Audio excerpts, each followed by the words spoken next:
Əziz hərbiçilər, hörmətli qonaqlar, xanımlar və cənablar, mən sizi və bütün Azərbaycan xalqını şanlı zəfərimizin 5-ci il dönümü münasibəti ilə ürəkdən təbrik edirəm.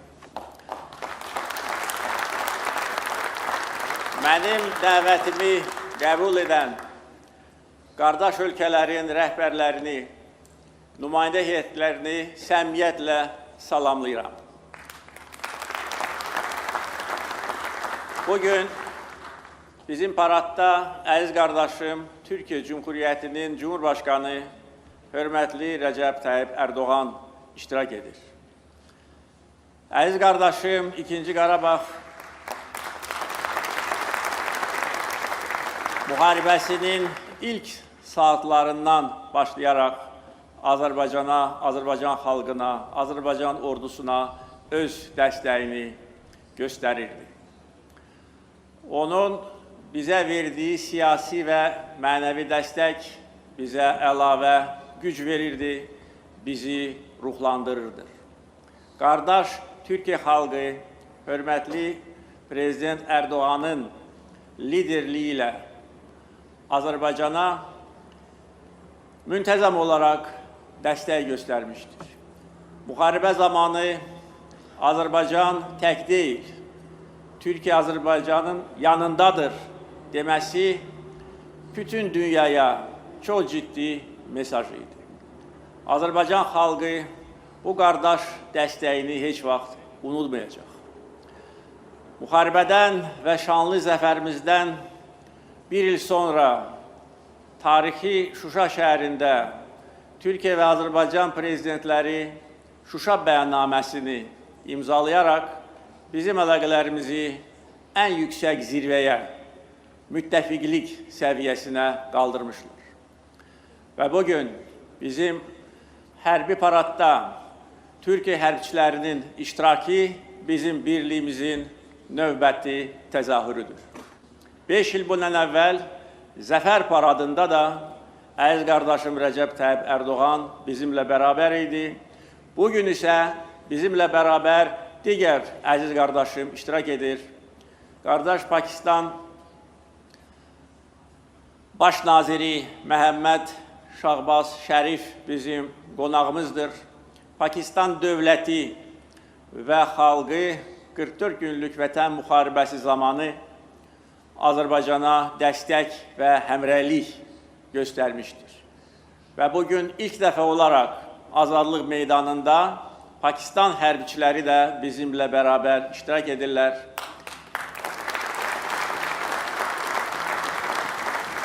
Və bu üç ölkənin, Azərbaycan, Türkiyə, Pakistan xalqlarının, ordularının birliyinin təzahürüdür.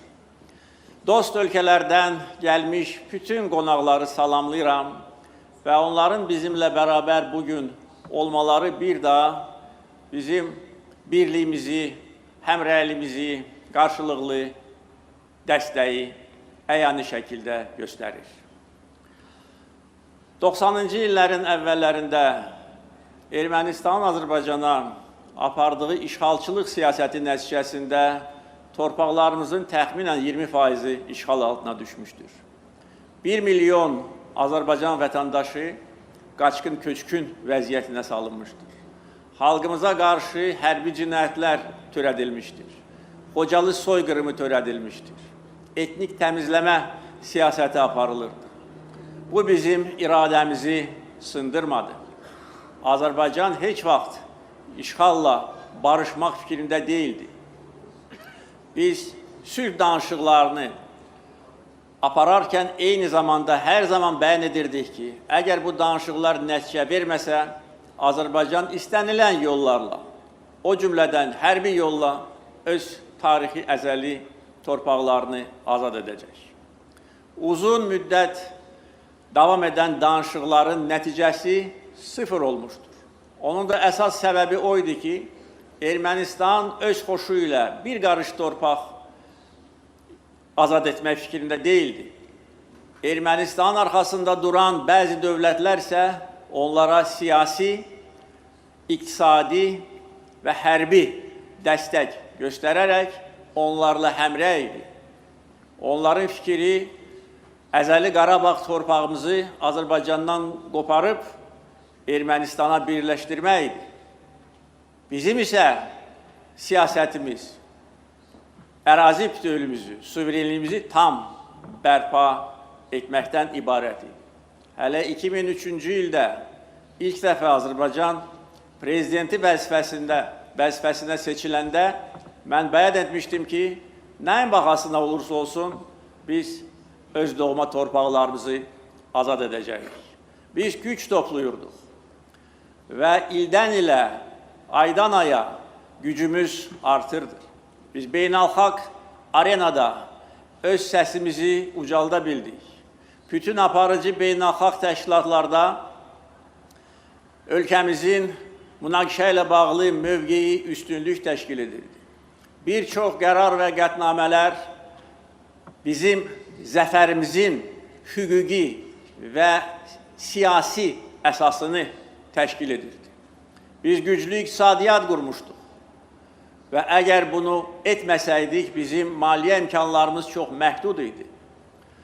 Biz iqtisadi müstəqillik qazanmışdıq və bugün Azərbaycan iqtisadi cəhətdən heç bir ölkədən asılı deyil. Bu bizə daha böyük siyasi güc verirdi. Biz müstəqil siyasət aparan ölkə idik və bu amillər, digər amillərlə bərabər bizi şanlı zəfərə yaxınlaşdırırdı. Azərbaycanda ictimai, siyasi sabitlik tam bərqərar olmuşdur. Vətəndaş həmrəyliyi, vətəndaş birliyi, iqtidar birliyi əsas amillərdən biridir. Biz gənc nəsli vətənpərvərlik ruhuna, vətənə sevgi ruhunda tərbiyə eləmişik və bizim gənclərimiz 44 gün ərzində öz sinələrini qabağa verərək, güllə altına gedərək tarixi torpaqlarımızı işğalçılardan azad etdilər. Və vətənpərvərlik, mənəvi keyfiyyətlərimiz şanlı zəfərimizin əsas amillərdən biridir. Biz enerji və nəqliyyat layihələrini uğurla həyata keçirərək bir çox ölkələr üçün, böyük coğrafiya üçün əvəz olunmaz ölkəyə çevrildik. Və bütün bu amillərlə bərabər ordu quruculuğu hər zaman prioritet məsələ olaraq qalırdır. Biz güclü ordu, güclü silahlı qüvvələr yaratmışıq. Ordumuzun döyüş qabiliyyətini artırmışıq. Ordumuzu ən müasir silahlarla, texnika ilə təchiz etmişdik. Və bütün bu amillər və digər amillər bizim qələbəmizi, şanlı zəfərimizi şərtləndirmişdir. Ermənistan isə düzgün nəticə çıxara bilməmişdir və İkinci Qarabağ müharibəsi ərəfəsində daha da azğınlaşmışdır. Bizə qarşı yeni ərazi iddiaları ilə çıxış etməyə başlamışdır. Onlar bizi yeni müharibə ilə hədələyirlər. Hətta deyirlər ki, onlar yeni torpaqlar uğrunda yeni müharibə aparacaqlar və Azərbaycanı tam işğal edəcəklər. Deyirlər ki, onların tankları Bakı küçələrində olacaq. Deyirlər ki, onlar Bakıda çay içəcəklər. Əslində, onların bu arzuları həyata keçdi. Onları biz gerçəkləşdirdik. Onların tankları bugün hərbi qənimət parkında nümayiş etdirilir. Erməni hərbi cinayətkarları bugün Bakıda məhkəmə qarşısında cavab verirlər və istintaq təcridxanasında Azərbaycan çayını içirlər. 44 gün ərzində bizim şanlı silahlı qüvvələrimiz hər gün irəli gedirdi. Bir gün, bir addım geriyə atmamışdır. Böyük peşəkarlıq, rəşadət, qəhrəmanlıq və fədakarlıq göstərmişdir. Allah bütün şəhidlərimizə rəhmət eləsin. Biz bütün dünyaya güclü dövlət və müzəffər xalq kimi özümüzü göstərmişdik. Bunu döyüş meydanında sübut etmişdik. 44 gün ərzində döyüş meydanında 300-dən çox şəhər və kənd düşmənlərdən azad edildi. Biz düşməni qova-qova irəliyə gedirdik və hər azad edilmiş şəhər və kənd, orada qaldırılan Azərbaycan bayrağı bizim ordumuzu da, xalqımızı da daha da ruhlandırırdı. Və nəhayət, noyabrın 8-də alınmaz qala sayılan Şuşa şəhəri erməni işğalçılarından azad edilmişdir. Bizim şanlı zəfər yürüyüşümüz 27 sentyabrdan 8 noyabra qədər uğurla davam edirdi. Dağlardan, çaylardan, dərələrdən keçərək, sıldırım qayalara dırmaşaraq biz şanlı zəfərə doğru gedirdik. Və Şuşanın düz 5 il bundan əvvəl azad edilməsi Ermənistan ordusunun belini qırdı və ondan sonra onlar təslim oldular. Ondan bir gün sonra noyabrın 9-undan 10-una keçən gecə Ermənistan rəsmən təslim olaraq kapitulyasiya aktına imza attı. Beləliklə, biz ərazi bütövlüyümüzü, tarixi ədaləti, beynəlxalq hüququ və milli ləyaqətimizi özümüz bərpa etdik. Bugün isə Qarabağ və Şərqi Zəngəzur dirçəlir. Bugün böyük qayıdış proqramı icra edilir. Məktəblər, xəstəxanalar, sənaye müəssisələri, elektrik stansiyaları, su anbarları, evlər tikilir. Artıq 60 mindən çox insan azad edilmiş torpaqlarda yaşayır, çalışır və təhsil alır. Bütün bu tarixi nailiyyətlərlə bağlı bir daha əziz xalqımı təbrik edirəm.